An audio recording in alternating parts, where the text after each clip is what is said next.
11 di mana terakhir pembahasan kita yang kemarin yaitu sholatul musafir, sholatnya orang yang bepergian.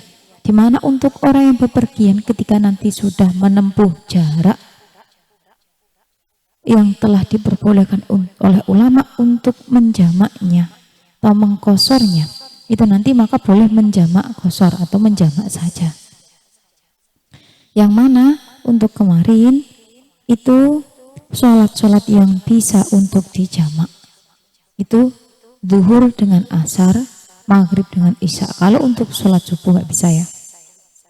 Dan juga ketika nanti sudah menempuh jarak yang telah ditentukan oleh syariat.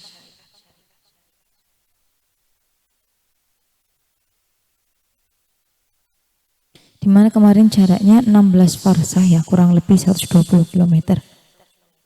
Kemudian kalau untuk, ini saya ulangi, dimana biasanya mempertanyakan hal ini itu seorang perempuan.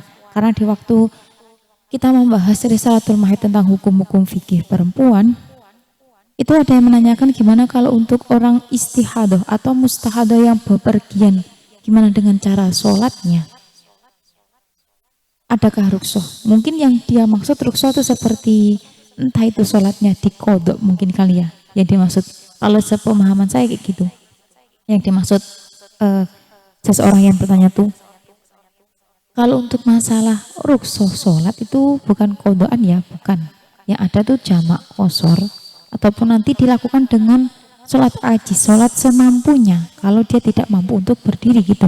Ketika posisi dia istihadah kemudian bepergian, ya memang sulit karena posisi dia bepergian, otomatis sholatnya dia pasti nanti kan ketika berhenti di masjid seperti itu. Beda dengan posisi kita di rumah. Kalau orang istihadah itu kan sholatnya sedikit istimewa. Saya katakan sedikit istimewa karena memang tata cara dia untuk mempersiapkan sholatnya itu sedikit istimewa. Dengan cara harus beristinja, membersihkan tempat keluarnya darah, menyumbatnya. Kalau memang istihadah memang sholatnya seperti itu. Sedangkan kalau di perjalanan itu memang ribet, saya katakan sedikit rumit karena di perjalanan kita di masjid, sedangkan itu tempat umum. Untuk bolak-balik dari kamar mandi ke tempat sholat itu pasti tak semudah seperti kita sholat di rumah.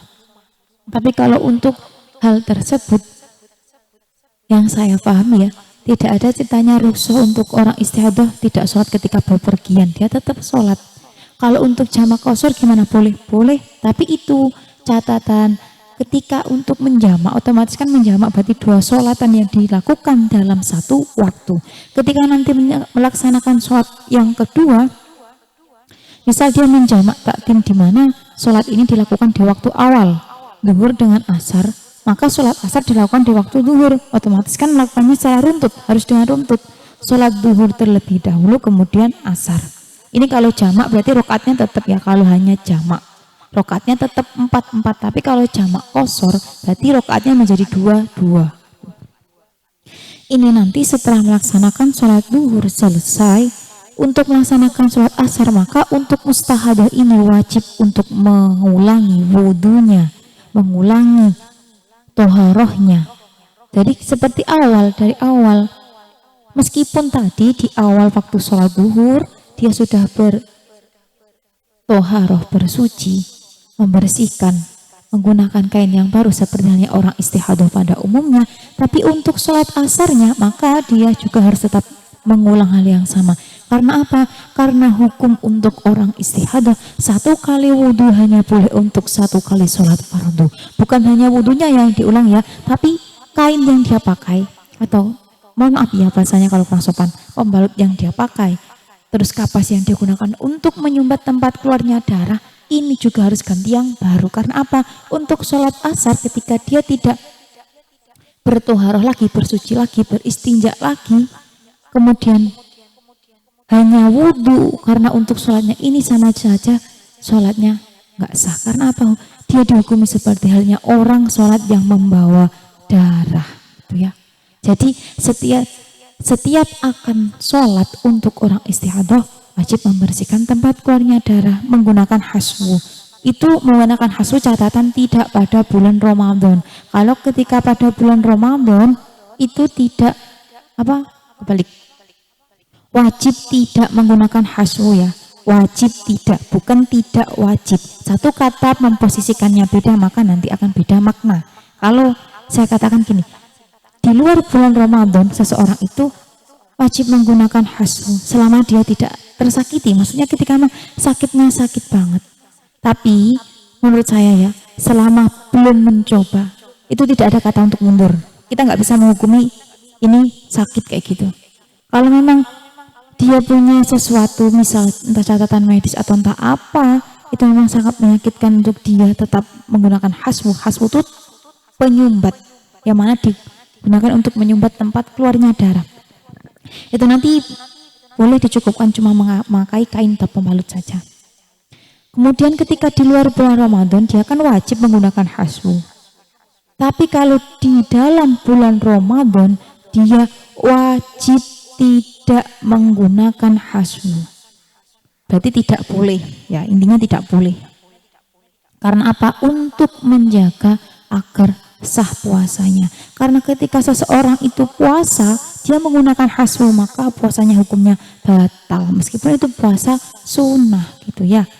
Maka saya katakan ini kalau untuk di bulan Ramadan, itu hukumnya wajib tidak, bukan tidak wajib.